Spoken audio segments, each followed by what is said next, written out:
Assalamualaikum warahmatullahi wabarakatuh. Perkenalkan, nama saya Titan Dinada Aprilita dari kelas 3C.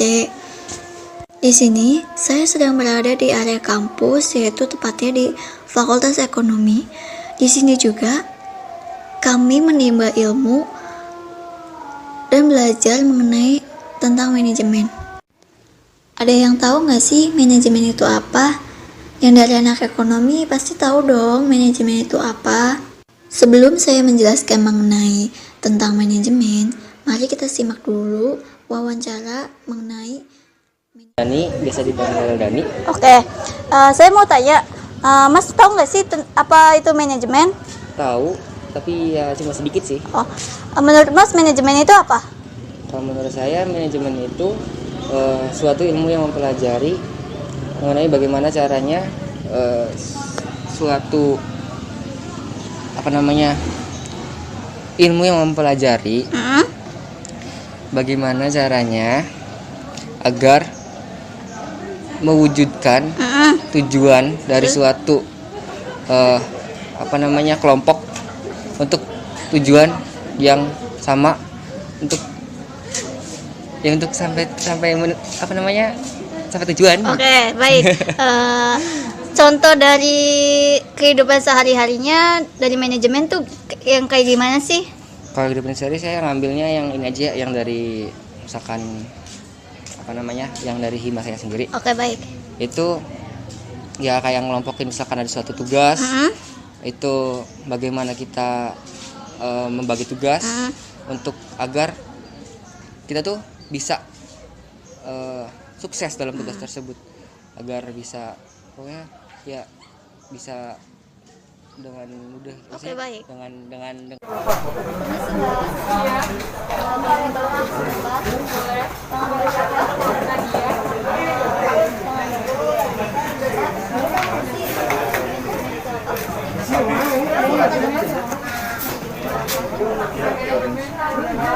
perencanaan organisasi dan kontrol pada sumber daya manusia agar tercapai tujuan.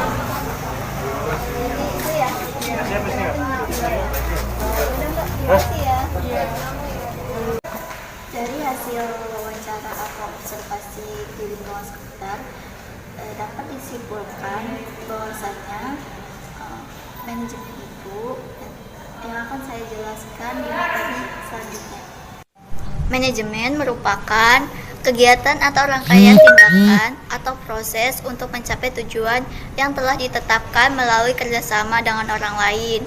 Berbagai arti dari rangkaian tindakan adalah dalam mencapai tujuannya diperlukan adanya kerjasama yang rasional dan efektif dengan berbagai tindakan yang saling berkaitan. Mengapa manajemen dibutuhkan? Karena yang pertama, untuk mencapai tujuan organisasi atau pribadi. Yang kedua, untuk menjaga keseimbangan di antara tujuan-tujuan yang saling bertentangan. Yang ketiga, untuk mencapai efisiensi dan efektivitas. Di sini ada fungsi-fungsi manajemen, yaitu yang pertama, perencanaan atau planning.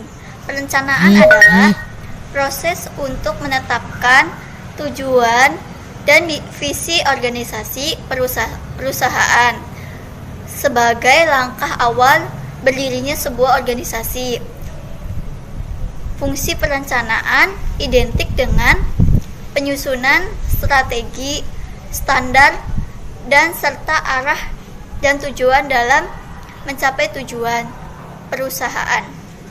Yang kedua, ada pengorganisasian atau organizing.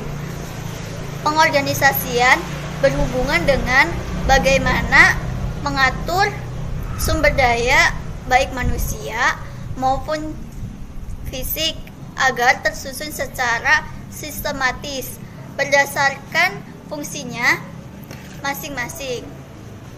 Dengan kata lain, fungsi organisasi ini lebih menekankan pada bagaimana pengelompokan akan orang dan sumber daya agar menyatu.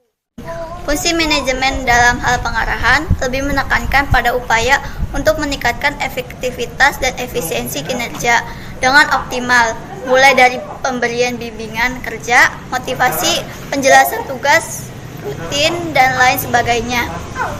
Yang keempat, pengendalian atau controlling. Fungsi pengendalian lebih fokus pada evaluasi dan penilaian atas kinerja yang selama ini telah dilakukan dan berjalan. Fungsi pengendalian akan melihat apakah terdapat suatu hambatan atau tidak dalam proses pencapaian tujuan organisasi. Di sini ada unsur-unsur manajemen atau saran dari manajemen. Yang pertama ada man, yaitu manusia, money atau uang, material atau materi atau bahan, mesin atau mesin, metode, dan yang keenam market atau pasar. Dalam bidang-bidang manajemen, yang pertama, manajemen keuangan. Manajemen ini menitik beratkan pada tanggung jawab atas pengalokasian dana dan pengalokasian semua aspek keuangan yang digunakan untuk berbagai penggunaan. Yang kedua, ada manajemen sumber daya manusia. Sumber daya manusia ini suatu proses mengenai berbagai masalah pada ruang lingkup karyawan, pegawai, buruh, manajer, dan atau semua tenaga kerja yang menopang seluruh aktivitas dari organisasi, lembaga, atau perusahaan untuk mencapai tujuan yang telah ditetapkan. Yang ketiga, ada manajemen produksi. Kegiatan yang dilakukan antara lain perencanaan, produksi, pengorganisasian, kegiatan produksi, pengarahan, dan pengkoordinasian, pengawasan kegiatan produksi, serta pengalokasian berbagai sumber seperti SDM, peralatan, pendanaan, dan bahan baku secara efektif dan efisien. Yang keempat, ada manajemen pemasaran. Dalam manajemen pemasaran menitik beratkan pada upaya pemasaran produk dengan melakukan analisis survei pasar, mempelajari perilaku konsumen. Dalam manajemen pemasaran dikenal dengan adanya 4 konsep bauran pemasaran, yaitu produk, price, place, dan promotion.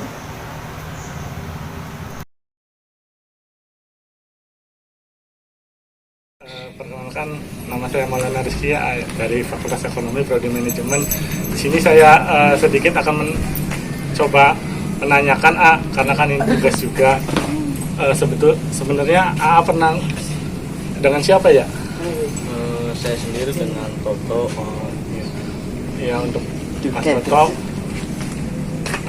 pernah dengar kata koperasi enggak?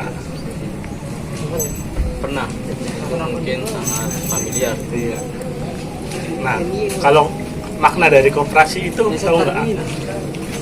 Tahu, tapi memang entah itu benar atau tidak, itu pengetahuan saya. Iya. Apa tuh?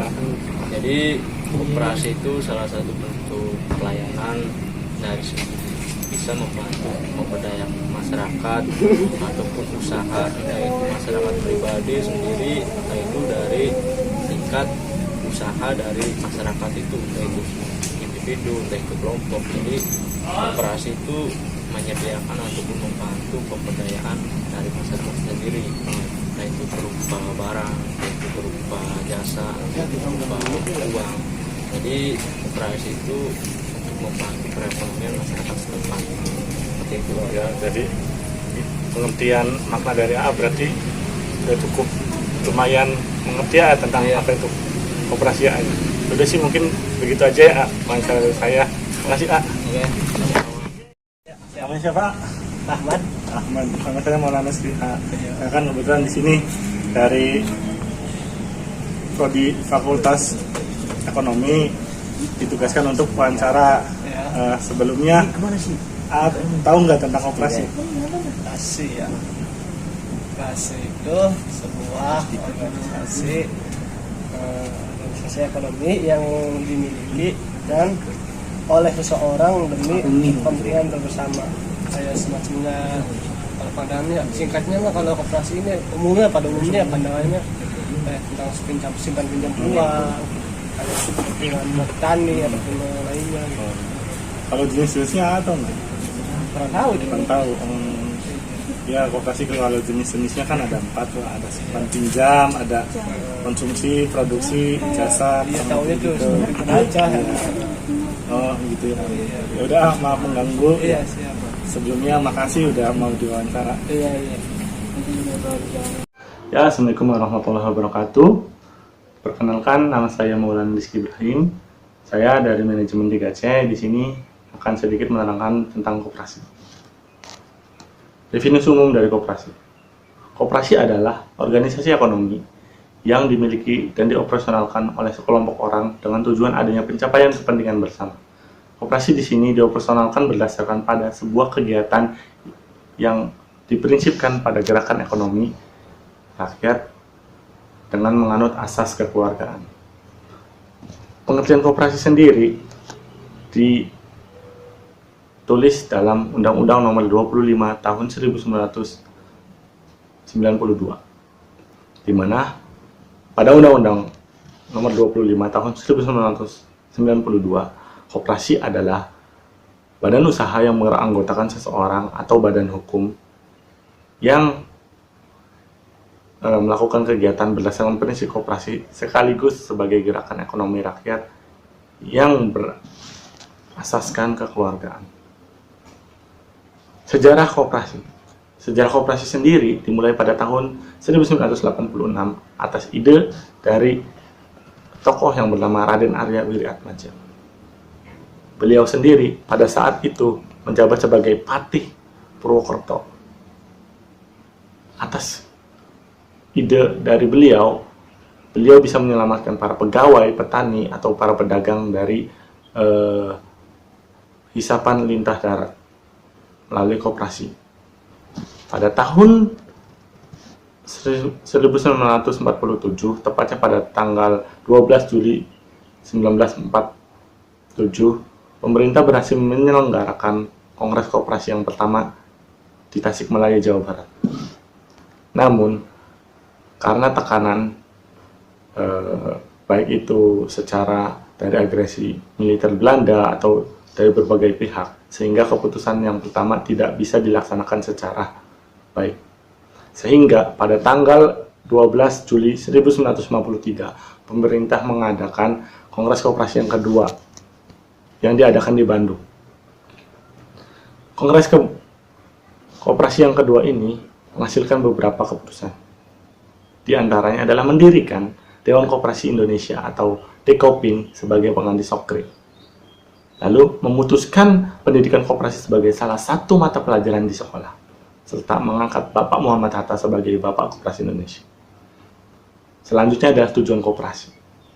Tujuan koperasi sendiri diatur dalam Undang-Undang Nomor 25 Tahun 1992 pada pasal yang ketiga, di mana yang berbunyi, koperasi bertujuan memajukan kesejahteraan pada umumnya, serta ikut membangun tatanan perekonomian nasional dalam rangka mewujudkan masyarakat yang maju, adil, dan makmur berdasarkan Pancasila dan Undang-Undang Dasar 1945. Prinsip koperasi sendiri di sini diatur dalam Undang-Undang Nomor 25 Tahun 1992, di mana yang pertama adalah keanggotaannya bersifat sukarela dan terbuka. Lalu pengelolaannya sendiri dilakukan secara demokratis. Lalu pembagian sisa hasil usaha dilakukan secara adil sebanding dengan besarnya jasa masing-masing. Lalu pemberian balas jasa yang terbatas terhadap modal. Serta yang terakhir, prinsip koperasi adalah kemandirian. Landasan koperasi. Landasan koperasi sendiri di sini diatur dalam Undang-Undang Nomor 12 Tahun 1967 pada pasal yang kedua, di mana landasan ideal koperasi adalah Pancasila. karena Pancasila harus menjadi dasar kehidupan koperasi. 5 dasar Pancasila juga perlu menjadi dasar tujuan koperasi. Ini dikarenakan Pancasila adalah falsafah dan dasar negara Republik Indonesia. Landasan struktural koperasi adalah Undang-Undang Dasar 1945 pada pasal yang ke-33 ayat yang pertama, di mana yang berbunyi, perekonomian disusun sebagai usaha bersama atas asas kekeluargaan, di mana kegiatan ekonomi yang dikerjakan oleh semua untuk semua di bawah pengawasan anggota masyarakat. Tujuan utama dari kegiatan ekonomi adalah kesejahteraan masyarakat, bukan kesejahteraan perorangan. Selanjutnya, landasan operasional koperasi. Landasan operasional koperasi sendiri diatur dalam Undang-Undang Nomor 25 Tahun 1992. Selain UU Nomor 25 Tahun 92, landasan operasional koperasi adalah ADART dari masing-masing koperasi. Di mana landasan operasional di sini adalah aturan yang harus diikuti dan ditaati anggota, pengurus, dan pengawas dalam melakukan tugas-tugas. Selanjutnya ada jenis-jenis koperasi. Jenis-jenis koperasi sendiri menurut jenis usahanya ada 4. Yang pertama adalah koperasi produsen, di mana koperasi produsen adalah koperasi yang menyelenggarakan pelayanan di bidang pengadaan barang atau produksi. Selanjutnya adalah koperasi konsumen, di mana koperasi konsumen adalah koperasi yang menyediakan barang kebutuhan sehari-hari. Selanjutnya ada koperasi simpan pinjam atau koperasi kredit, di mana koperasi simpan pinjam ini adalah koperasi yang menyediakan usaha simpan pinjam yang melayani para anggota. Dan yang terakhir ada koperasi jasa. Koperasi jasa adalah koperasi yang menyelenggarakan usaha yang bergerak di bidang jasa. Contohnya adalah koperasi angkutan umum atau koperasi listrik. Selanjutnya adalah perangkat-perangkat yang ada di koperasi. Perangkat koperasi sendiri dijabarkan dalam pasal 21 Undang-Undang Nomor 25 Tahun 1992. Yang pertama ada rapat anggota, di mana rapat anggota sendiri merupakan pemegang kekuasaan tertinggi dalam koperasi. Karena keputusan-keputusan penting dalam koperasi seperti pemilihan pengurus, pembagian SAU, dan penetapan dana yang diambil pada saat anggota itu diatur dalam rapat anggota sendiri. Dan biasanya rapat anggota ini diadakan dalam setahun sekali. Sehingga banyak orang yang menyebut rapat anggota ini sebagai RAT atau rapat anggota tahunan. Yang kedua, ada pengurus. Di mana untuk menjalankan koperasi diperlukan beberapa orang yang bertanggung jawab. Orang-orang ini disebut sebagai pengurus yang bertugas menjalankan koperasi secara umum. Di mana pengurus ini dipilih melalui rapat anggota dan memiliki masa jabatan selama 5 tahun. Selanjutnya ada pengawas. Untuk mencegah adanya kecurangan dalam koperasi, kinerja pengurus akan diawasi oleh pengawas. Setiap tahun, pengawas melakukan audit atas kondisi manajerial, kondisi finansial, serta kondisi fisik atau inventaris koperasi. Pengawas juga melaporkan hasil kinerja pengurus. Selanjutnya adalah permodalan koperasi, di mana seperti halnya bentuk badan usaha yang lain, untuk menjalankan kegiatan usahanya, koperasi memerlukan modal. Adapun sumber modal sendiri ada modal dari internal, adapun modal dari eksternal. Yang pertama adalah modal internal, yang meliputi pertama adalah simpanan pokok, di mana simpanan pokok adalah simpanan atau sejumlah uang yang wajib dibayarkan oleh anggota koperasi pada saat masuk dan ingin menjadi anggota koperasi. Selanjutnya ada dari simpanan wajib, di mana simpanan wajib adalah simpanan yang tertentu yang harus dibayarkan oleh anggota koperasi dalam waktu dan kesempatan tertentu, misalnya tiap bulan dengan jumlah simpanan yang sama. Dan yang terakhir adalah dana cadangan, di mana dana cadangan adalah sejumlah uang yang diperoleh dari penyisihan sisa hasil usaha pada saat rapat anggota tahunan. Yang terakhir adalah modal eksternal.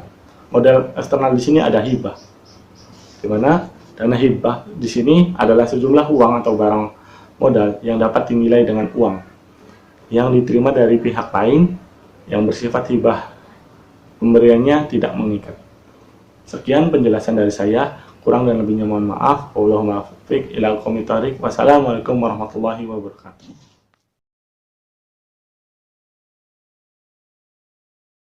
Ganggu waktunya sebentar. Iya, silakan, Mbak. Saya mau kenalan diri saya dulu. Nama saya Siti Putri dari semester 3 ekonomi.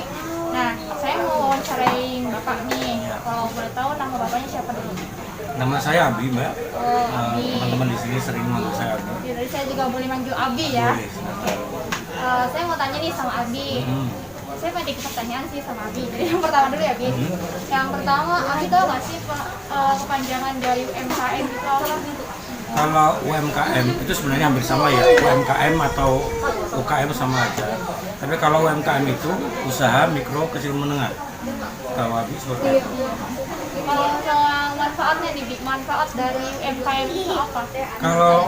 Kalau manfaat dari UMKM itu kan UMKM itu kan suatu usaha yang bisa dilakukan oleh perseorangan, di mana disebut sebuah UMKM itu modalnya tidak lebih dari 200 juta. Manfaatnya ya banyak, Mbak. Manfaatnya kita bisa berusaha sendiri untuk kepentingan pribadi, mungkin keluarga di masing-masing. Contoh UMKM, contohnya inilah. Saya buka kantin Abi ini kan salah satu contoh dari UMKM tersebut. Terima kasih ya, Bi, udah mau meluangkan waktu buat saya pribadi. Kedepannya semoga sukses terus Abi dari Amin, terima kasih. Terima kasih banget ya, Abi. Maaf ya. kalau ganggu waktunya Ya, sebentar. sama-sama, Terima kasih, Mbak. Abi. Ya. Permisi Mbak. Iya. Mbak mau numpang waktunya sebentar nih ya. Saya mau tanya sama Mbaknya, mau wawancarain sih. Mbaknya tahu nggak sih kepanjangan dari UMKM itu apa? Usaha mikro kecil menengah. Kalau misalnya manfaat dari UMKM, Lebih mengoptimalkan keuangan sama meningkatkan produktivitas. satu lagi nih Mbak, saya punya pertanyaan satu lagi nih. Mbak tahu nggak sih jenis usaha UMKM itu apa? Maksudnya apa saja? Kurang tahu. Ya udah Mbak, makasih ya Mbak udah luangin waktu. Assalamualaikum warahmatullahi wabarakatuh. Perkenalkan, nama saya Ismi Friskayasa Putri. Di sini saya akan menjelaskan tentang UMKM. Apa sih UMKM itu? UMKM, usaha mikro kecil menengah, adalah aktivitas usaha yang dilakukan oleh perorangan atau badan usaha milik perorangan yang telah memenuhi kriteria sebagai usaha mikro. Tujuan dibentuknya UMKM yang pertama, terwujudnya koperasi UMKM yang meningkat modal usahanya. Yang kedua, terwujudnya koperasi berprestasi. Yang ketiga, terwujudnya pertumbuhan koperasi. Yang keempat, terwujudnya kemitraan UMKM dan SDM pengelola koperasi yang berkualitas. Manfaat UMKM yaitu usaha ini termasuk salah satu usaha yang mudah dikembangkan serta tidak membutuhkan modal yang besar, sehingga orang-orang yang ingin menjadi pelaku bisnis dapat mempertimbangkan jenis usaha ini sebagai salah satu usaha dengan peluang keuntungan yang besar. Ciri-ciri UMKM yaitu yang pertama, tidak memiliki komoditas khusus, dapat berganti sesuai kondisi pasar. Yang kedua, SDM memiliki tingkat pendidikan, keterampilan, atau keahlian yang relatif rendah. Yang ketiga, administrasi belum rapi, pencatatan keuangan masih bercampur antara pribadi dan bisnis. Yang keempat, lokasi usaha dapat berpindah dan tidak menetap. Yang kelima, belum mampu mengakses lembaga keuangan karena berbagai sebab. Yang terakhir, yang keenam, belum memiliki izin usaha legal atau izin administratif dari pemerintah. UMKM juga memiliki kelebihan. Yang pertama, struktur biaya yang rendah. Yang kedua, fleksibilitas operasional. Yang ketiga, kecepatan inovasi. Yang keempat, kemampuan fokus di sektor yang spesifik. Kekurangan UMKM yaitu yang pertama, kesulitan pemasaran. Yang kedua, keterbatasan finansial. Yang ketiga, keterbatasan SDM. UMKM terbagi menjadi 3 jenis usaha. Yang pertama, jenis usaha mikro. Jenis usaha mikro meliputi warung kelontong, yang kedua warung nasi, yang ketiga tukang cukur, yang keempat tambal ban. Yang kedua, jenis usaha kecil. Jenis usaha kecil meliputi yang pertama, toserba, yang kedua minimarket, yang ketiga koperasi, dan lain-lain. Dan yang terakhir, jenis usaha menengah. Jenis usaha menengah meliputi yang pertama, usaha pertanian, perkebunan, dan peternakan. Yang kedua, usaha ekspedisi, muatan kapal laut, dan lain-lain. Syarat mendirikan UMKM.